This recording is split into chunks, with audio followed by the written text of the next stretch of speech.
महाराज कह रहे कोई करो कि महाराज आपने गांव कैसे छिड़ो, जब महाराज ने कही कोई कैमड़ा के खा के कोई गए बढ़िया कोड़िया कैमड़ा के बन लिए चना महाराज के डोकरा पैसे बिनको मटा चना को भात हो करके और क्या करे वो तोल भी धर को बोरीन में पीछे से मटान चना निकाल लिए वो भर दी माटी।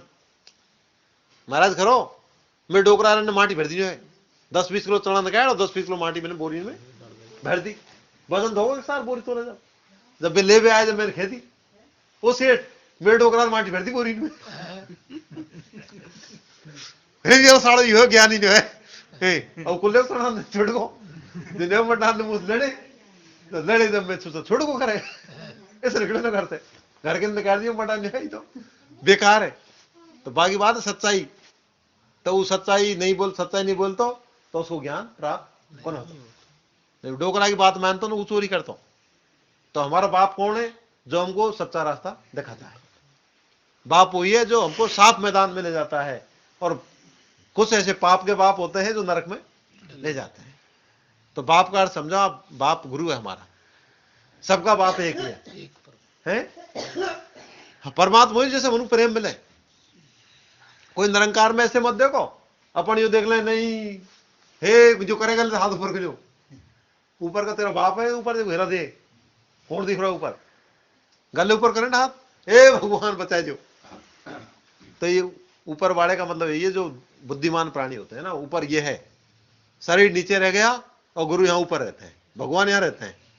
कहते हैं महादेव की दुनिया पूजा करती है, महादेव कहाँ रहता है कैलाश पर्वत के ऊपर, कैलाश ही मोंडो ये किसकंदा पहाड़ है, किसकंदा कसरेन कंदा किसकंदा पहाड़ है और ये कैलाश पर्वत है, मोंडो कैलाश है, ये पहाड़ है, पहाड़ कपाड़ कहने कपाड़ फोड़ दूंगा तो पाल कपाड़ ये पहाड़ है, इसमें रहते हैं यहाँ ऊपर। लेकिन यहाँ पहुंचना बड़ा कठिन है। इसमें आदमी कब पहुंचेगा जब शरीर से मर जाएगा, जब कहीं के धरती पे कभी प्रलय आएगी महाराज बचेंगे कैसे, हो सकता है जमीन जलामयी हो जाए और आएगी प्रलय तो उस प्रलय से कैसे बचेंगे। जब महाराज ने वही जीव को ब्रह्मांड में चढ़ाते हैं संत, मृत्यु शरीर की होती है, जीव यहां पहुंच जाएगा, यहां मृत्यु नहीं है, तो संत यहां रहते हैं हमेशा। मृत्यु शरीर में रहे साहब, शरीर में रहे रत्ना करेगो, शरीर में रहे लोभ करेगो, शरीर में रहे कछु कुकर्म करेगो, शरीर में रहे करेगो और यहां में से निकलो जब शरीर को दाव कर लग बेटा मर गई तो मुर्दा है, मुर्दा क्या करेगो हलचल ही कौन करे यार, पर यहां में डेटे कौन जाए, यहां चिड़े कौन है, डोंगर पे चिड़े पे रास्ता ही कौन मिल रहा या पहाड़ पे कैसे पहुंचे, यहां पहुंच जाएंगे ना जब पूरी बीमारी खत्म है। इसमें पहुंचने पर फिर माया से रहता है आदमी। 3 लोग यही थे, त्रिगुणी शरीर, ये त्रिलोकीनाथ राम त्रिलोकीनाथ है, गुरु चौथे लोक में रहते हैं जिसको ब्रह्म लोक कहते हैं। तो महाराज को देश तो साहब समान ब्रह्म, वहां कोई भेदभाव नहीं है, ना कोई जाति है, ना कोई धर्म है, ना कोई संप्रदाय है, ना कोई वर्ण व्यवस्था है, वहां केवल एक मानव और मानवता धर्म है। तो हम तो ये कहेंगे आप अपने अंदर जो बैरभाव छिपा हुआ है उस बैरभाव की आहुति इस यज्ञ में डाल दो। कहते हैं लोग यज्ञ में आहुति देते हैं काई की, तो हम कह रहे कुकर्मों की आहुति दो।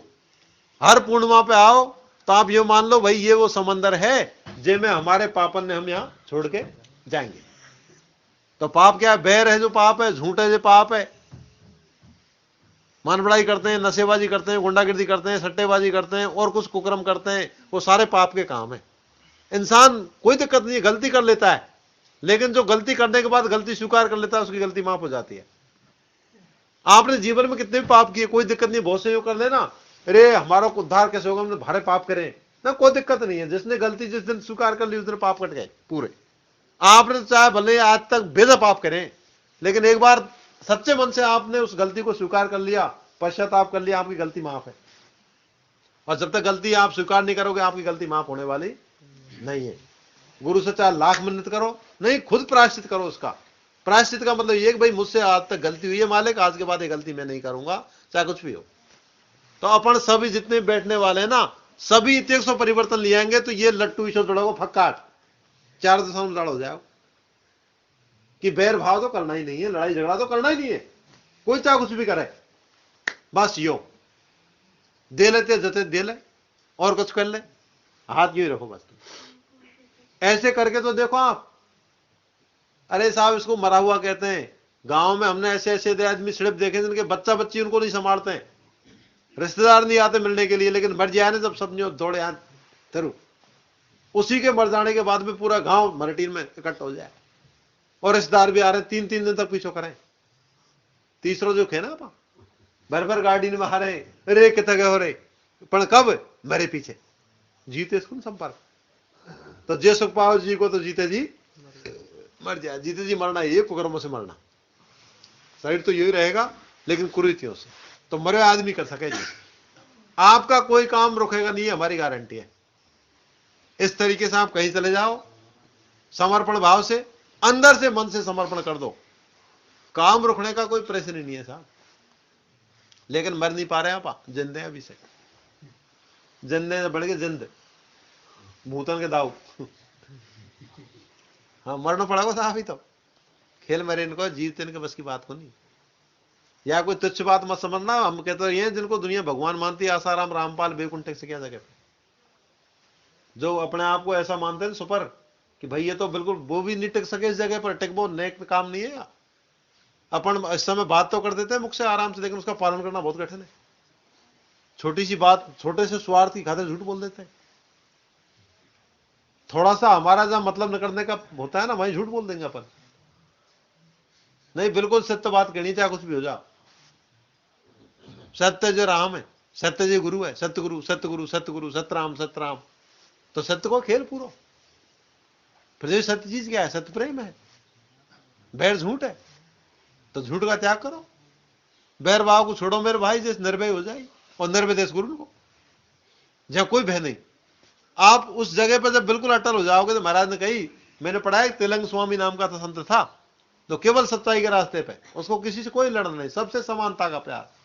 तो एक बार नेपाल का राजा शेर का पीछा करा था शिकार करने के लिए, तो कहीं कोई धर्मशाला में वो संत बैठा हुआ था, शेर को पता था जानवर जानता है। अपन ये कहते हैं जानवर नहीं, जानवर पूरी मन की बात जानता है। आपका जो जानवर होता है ना साहब, वो आपके मन की बात को जान जाता है। हमारे यहाँ ये कुत्तियां आती हैं रोटी खाने के लिए, वो सब जानती है। हम खूब ललकार पर बेकुन भागे, जो जाने में कुंदे ऊपर ऊपर घरे उन गले दिखे ना, एक से डटे को त्राण जाकर दिखते हैं आदमी, तो ये मन की बात जानते हैं। तो शेर उसके पैरों में जाके पड़ गया तिलंग स्वामी के। वो समझ गया कौन बता सकता है मेरे को, और वो पूरी फौज बंदूक ले रहा है। जब पैरन जाए लौट को, जब बन गई कोई परेशानी है, तो राजा आया बंदूक ले, अरे राजा ये क्या, कि ये हमारा शिकार है, इसको मारेंगे। मतलब शिकार क्यों करते हो? मजा आता है नहीं मारे वो तुझे, मतलब मारने से मतलब है ना किसी को शिकार कर तो शेर पीछे लियो, खुदा को खड़ो मुझ में तो गोलियों कितनी देता है, तुझे मारने में मजा आ रहा है तो साले अपनी दुनिया मारन खूब, उनमें ऐसे जीव जैसे जीवा में। जब आप ज्ञान होगा साहब, उसके बाद उसने पूरे नेपाल में रोक लगा दी, कोई शिकार नहीं करेगा जानवरों का। तो उसकी बात है, शेर पहचान गया उस चीज को, क्यों? वो निर्भय था। तो महाराज ने कही, पिताजी डोले हुआ टाइम पे, जब वो शक्ति पिताजी माई साहब, वो कोई ज्यो की त्यों, बिल्कुल कोई जो कहते ना कि ये चीज खतरनाक है, सवाल ही खतरनाक हो, खतरनाक यहां बैठे हो। खतरा इससे, इसको इसी से है, खुद को कहने का, खुद की इज्जत खुद के हाथ में। गुरु सुना रहे थे कि खुद की इज्जत खुद के हाथ में। फिर एक बच्ची बोली कि महाराज ये कैसे? मैं सुनती हूं, पुराने जमाने की बात है कि हम जब कहीं जाते हैं तो बादशाह जो होता है ना, तो दुल्हन को पहली रात अपने दरबार में बुलाता है। तो आप कह रहे हो खुद की इज्जत खुद के हाथ में? हाँ हाथ में, वो तो राजा के हाथ में इज्जत। तो कि नहीं बेटा, तू समझी नहीं उस चीज को, मैं समझाऊं तेरे को। खुद की इज्जत खुद के हाथ में कैसे? ऐसा है कि महाराज मेरी शादी हो रही है, तो मुझे बता मेरी इज्जत कैसे बचे? कि तू बावड़ी बन के रहना। इज्जत चतुरों की लुटती है, बावड़े को इज्जत को लुटे। जो बावड़े इज्जत हो कौन, इज्जत होगी जब लुटेगी। तो कैसे?